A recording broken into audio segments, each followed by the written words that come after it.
أهلا بيكم.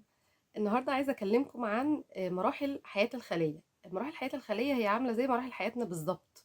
احنا عندنا في حياتنا في مراحل بتبقى احنا بتتنوع مراحل حياتنا من الطفولة للشباب أو المراهقة للنضج للشيخوخة. نفس الحكاية بالنسبة للبكتيريا. البكتيريا بتبقى فيه برضو مراحل في حياتها. البكتيريا بتعيشها وبتتطور المراحل دي من مرحلة لمرحلة. بتكون هي دي حياة الخلية. طيب الخلية عندها كم مرحلة؟ عندها 4 مراحل في حياتها. المرحلة الأولانية اسمها اللاج فيز. المرحلة التانية اسمها اللوج فيز، وممكن نقولها كمان إن هي الإكسبوننشال فيز. المرحلة التالتة اللي هي الستيشنري فيز. والمرحلة الأخيرة اللي هي الديكلاين فيز أو الديس فيز. طيب احنا عندنا المراحل دي كلها على بعضها بتعمل يعني زي بكتيريال جروث كيرف. احنا بنسميه بكتيريال جروث كيرف اللي هو كيرف او منحنى لحياة البكتيريا. المنحنى ده بيبقى عامل كده.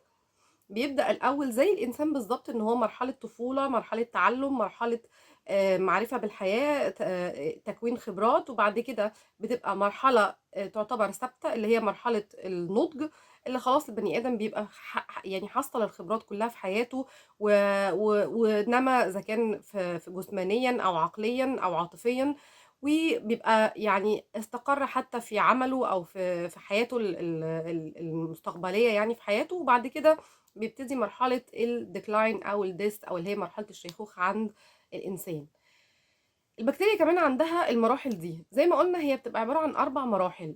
طيب المرحلة الأولانية اللي هي اللاج فيز، احنا هنبتدي نتكلم عن كل مرحلة لوحدها، وهنشوف ان هي قريبة جدا من حياة الإنسان. يعني زي ما موجود في القرآن ان هي أمم أمثالكم.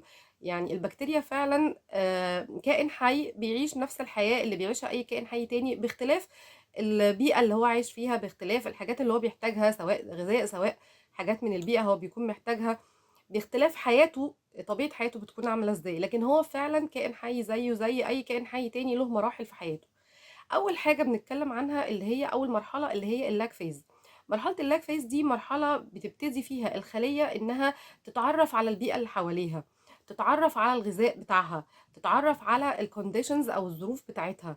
يعني لو كنا في بيئة طبيعية، يعني مثلا بيئة بحرية او في تربة او في كده، بتبتدي انها تتعرف مثلا على درجة الحرارة، تبتدي تتعرف على درجة الحامضية بتاعة المكان اللي هي عايشة فيه، اللي هي البي اتش، سواء مثلا المكان ده حامض جدا او المكان ده قلوي جدا. تبتدي تتعرف على السالينيتي او الاملاح بتاعة المكان اللي هي فيه. الحاجة هنا مالحة قوي او لا ملحها ضعيف قوي او ملحها عادي متوسط. طبعا احنا عارفين ان البكتيريا لها انواع كتير جدا. في بكتيريا بتبقى محبة للحامضية جدا، بكتيريا بتبقى محبة للقاعدية جدا، بكتيريا تبقى محبة مثلا للملح جدا، بكتيريا بتبقى محبة للدرجة البسيطة من الملح، وفي بكتيريا بتبقى احسن حاجة بالنسبة لها ان تبقى حاجة متوسطة جدا من الملوحة. وفي بكتيريا بتبقى محتاجة درجة حرارة عالية، في بكتيريا بتبقى محتاجة درجة حرارة برودة شديدة.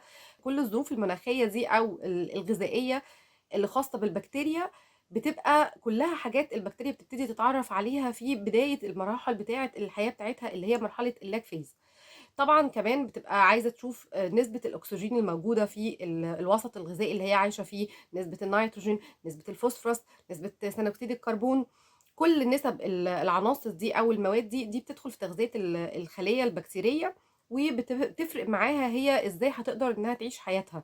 فبتبتدي انها تتكيف مع الاوضاع اللي هي عايشه فيها. يعني اذا كانت هي مثلا بكتيريا محبه للملوحه، بتبتدي انها تكيف نفسها مثلا لو هي في مكان اقل ملوحه شويه من الدرجه اللي هي بتحتاجها، اللي بتكون الاوبتيمم بتاعتها او الدرجه المثاليه لحياتها.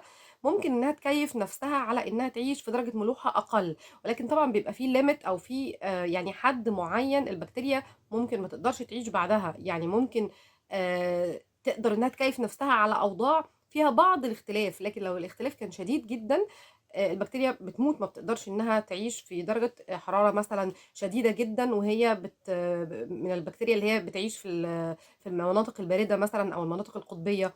او مثلا لو هي بكتيريا بتحب تكون درجة الملوحة بسيطة، لو اتحطت في درجة ملوحة عالية جدا بيبتدي انها يحصل موت للخلايا دي. فالمرحلة الأولانية في حياتها دي هي مرحلة الطفولة بالنسبة لنا. هي لسه بتتعرف على البيئة اللي حواليها، لسه بتتعرف على الغذاء اللي حواليها، زي طفل صغير بيبي لسه بيتعرف على بابا وماما واخواته والبيت اللي هو عايش فيه والاكل اللي هو بياكله، وازاي ياكل بطريقة معينة، وازاي ان هو بيعيش حياته بطريقة معينة، بياكل، بيلعب، بيقوم، بيقف، بيتحرك. كل ده البكتيريا بتبتدي ان هي تتعرف عليه في البيئة بتاعتها، بالظبط زي طفل صغير. دي بتبقى في المرحلة اللي هي اللاج فيز. طبعا في المرحلة دي البكتيريا لا بتتكاثر ولا بتزيد في العدد. زي برضو احنا كحياتنا كبني ادمين، الطفل الصغير بيبقى ما بيت مش مؤهل ان هو في حال ان هو يتجوز او يخلف اولاد. فالبكتيريا نفس القصه دي بالنسبه لها، هي مرحله الطفوله بتاعه البكتيريا. هي لا بتتكاثر ولا بتزيد في العدد ولا اي حاجه، هي بتكون من ناحيه التكاثر بتكون ثابته. هي بتبتدي بس بتتعرف على البيئه المحيطه بيها، سواء البيئه الغذائيه او البيئه المناخيه او بيئه الحامضيه والقاعديه او الملوحه او العناصر اللي حواليها، اذا كان عناصر يعني غذائيه او الغازات مثلا الاكسجين والنيتروجين والحاجات دي كلها، لان دي بتبتدي ان هي تستفيد بيها في نمو البكتيريا الخليه بتاعتها. طبعا لو هي احنا بنحضر الكلام ده في معمل، احنا كحد بيشتغل في حاجه علميه بيوفر للبكتيريا الحاجات دي بالنسب اللي هي بتكون محتاجاها حسب الدراسه بتاعت كل خليه، بنوفرها لها بالنسبه اللي هي بتكون محتاجاها.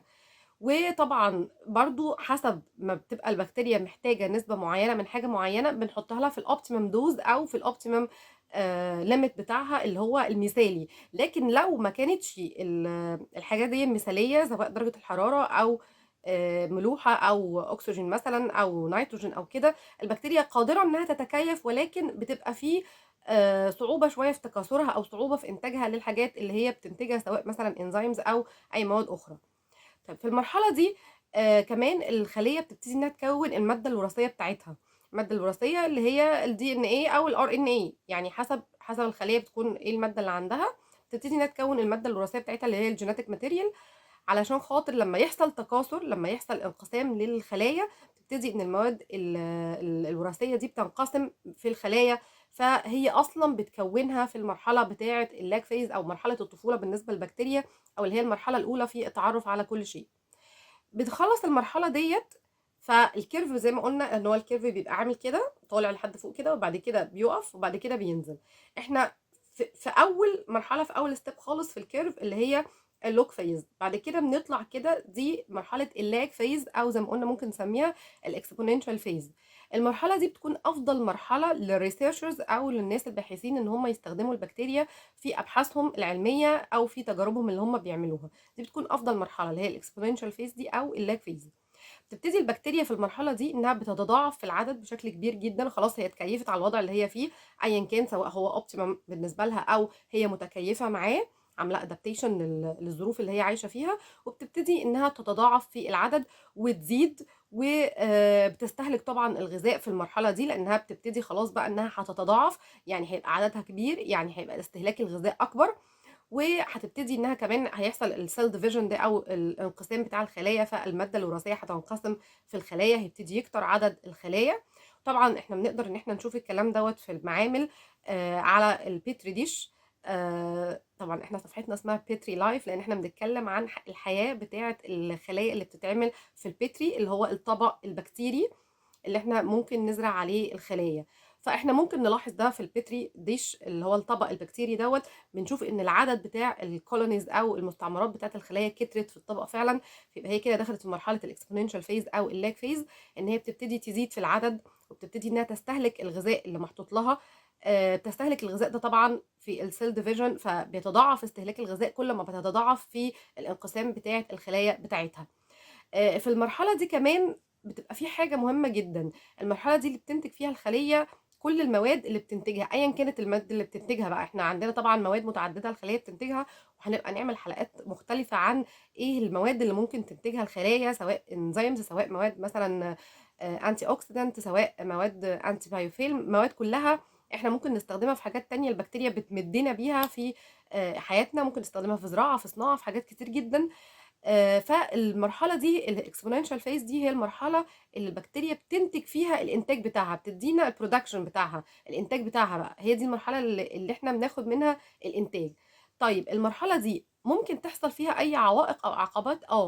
لما بيحصل accumulation أو تراكم لمواد فيها سموم في المحيط بتاع الخلية، سواء لو هي في محيط طبيعي أو هي في محيط داخل تجربة معملية يعني، لما بيحصل انه بيحصل accumulation للتوكسيك ماتيريال او التوكسيك سبستانس دي اللي هي المواد السامه ديت، بيحصل ان هي بتبتدي تاثر على نمو الخليه، بتبتدي ان هي تاثر على الانقسام بتاعها، فبيتباطأ نمو الخليه، بيتباطأ عمليه الانقسام، ممكن تتوقف مرحله حياه البكتيريا او نمو البكتيريا تتوقف في المرحله دي. ممكن اذا كانت المواد التوكسيك دي او السامه دي يعني عدت الحد اللي البكتيريا تقدر انها تأدبت معاه او ان هي تتكيف معاه في حياتها. بنخلص المرحله بتاعه اللاج فيز ديت، هي بتاخد وقت، تعتبر المرحله دي من المراحل اللي بتاخد وقت في حياه البكتيريا. بنخلص المرحله دي بنخش على مرحله تانية هي مرحله الستيشنري فيز. وزي ما هفكركم برضو بالكيرف اللي انا اتكلمت عنه، انه احنا هنا في اللوج فيز اللي هي البدايه بتاعتنا، نقطه البدايه، بعد كده بنطلع كده اهو في اللاج فيز. دي مرحله كل تراكم بقى الخبرات والنمو والانقسام وكل حاجه. وبعد كده بنقف مرحله ثابته اسمها الستيشنري فيز، هي حتى من اسمها ستيشنري ساكنه، مرحله ثابته. المرحله دي بيتساوى فيها معدل نمو الخلايا البكتيريه مع معدل موت الخلايا. يعني خلاص بتبقى الخلايا ما بتزيدش في العدد، ما بتكترش، ما بتتكاثرش، وفي نفس الوقت الخلايا، نفس نسبه الخلايا بتبتدي تموت. الخلايا خلاص بتبقى قضت حياتها وانتجت انتاجها، وبتبتدي انها يحصل لها ديث. في المرحله دي كمان احنا قلنا طبعا لما بيحصل الديث دي عدد الخلايا بيقل، بيبتدي ان الخلايا اللي موجوده دي بتقل. الموت الخلايا ديت ممكن يعمل توكسيسيتي، يعني ممكن يعمل درجه من السميه في المحيط بتاعه الخلايا. ف وبرده طبعا زي ما قلنا لو هي الخليه اصلا بتنتج سبستنس او مواد فيها حاجه توكسيك، بتبتدي ان خلاص دي بتبقى اقصى مرحله لتراكم المواد السامه دي. فبتبتدي ان بتزيد معدل المواد السامه في الوسط الغذائي بتاعها، وبتزيد معدلات وفاه الخلايا البكتيريه. وبينفذ طبعا كمان الماده الغذائيه اللي هي بتتغذى عليها، بتبتدي تخلص الماده الغذائيه اللي الخلايا بتتغذى عليها. فاحنا كده بنبتدي ندخل في مرحله تانية او مرحله اخيره او مرحله نهائيه بقى، اللي هي مرحله موت الخلايا، اللي هي في الكيرف بتبقى مرحله نازله بقى، احنا بنبقى خلاص نازلين كده مرحله موت الخلايا دي. مرحله موت الخلايا دي اللي هي الديكلاين او الديث، بتبقى اخر مرحله في حياه الخلايا البكتيريه. ودي فيها بيحصل ان معدل موت الخلايا بيبقى اكبر من معدل زيادتها. يبقى خلاص احنا في الاستيشنري فيز توقفنا عند المعدل الزياده، وقفنا. نبتدي بقى ندخل في المرحله الاخيره ان الموت بيبقى اكتر، الخلايا بتبتدي تموت بمعدل اكبر بكتير من زياده الخلايا. لان طبعا لما بيقف، لما بنثبت زياده الخلايا بيبقى الموت بيبتدي يستمر، فبيبقى المعدل بتاعه اكبر.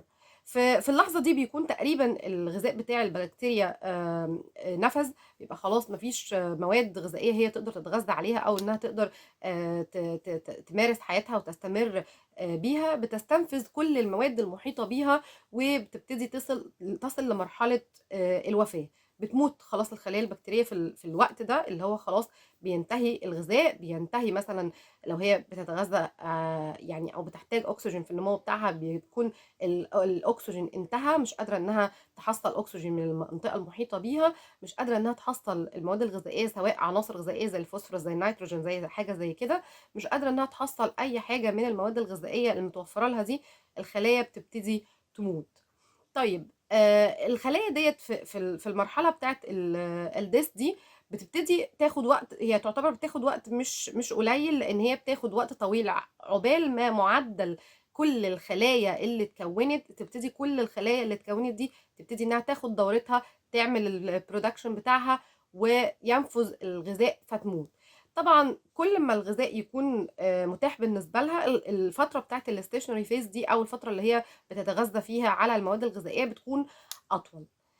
انا النهارده اتكلمتكم عن المراحل بتاعه حياه الخليه، وحبيت ان انا اربطها لكم بمراحل حياه الانسان علشان نشوف فعلا ان هم من امثالنا اللي هم فعلا عندهم حياتهم بتتقسم لمراحل، وان هم فعلا بيكونوا عايشين الحياه زي اي كائن حي بيبتدي حياته الاول بمرحله هاديه لطيفه، مرحله الطفوله اللي هي المفروض يكون فيها الاعتناء بيه اقصى حد، ان هو يحصل على طعامه وغذائه وعلى يعني رعاية كافية ليه بإن هو يبتدي يتعرّف على البيئة اللي حواليه بهدوء ويتكيّف معاها.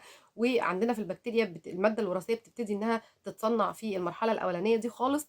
والمرحلة اللي بعد كده اللي هي بالنسبة لنا إحنا كإنسان تراكم الخبرات، ال إن الإنسان يكبر في عقله وفي جسمه كمان، إن هو ينمو يبتدي إن هو يعني يشِب في الحياة ويشوف إن هو هيبقى قادر إن هو ياكل لوحده ويشرب لوحده ويتعامل لوحده. فالمرحلة دي بتاعة الlag phase اللي البكتيريا فيها بتبتدي تاخد غذائها وتتكيف مع الوضع، وتبتدي إنها تنقسم وتتكاثر وتعمل colonies أو مستعمرات ليها.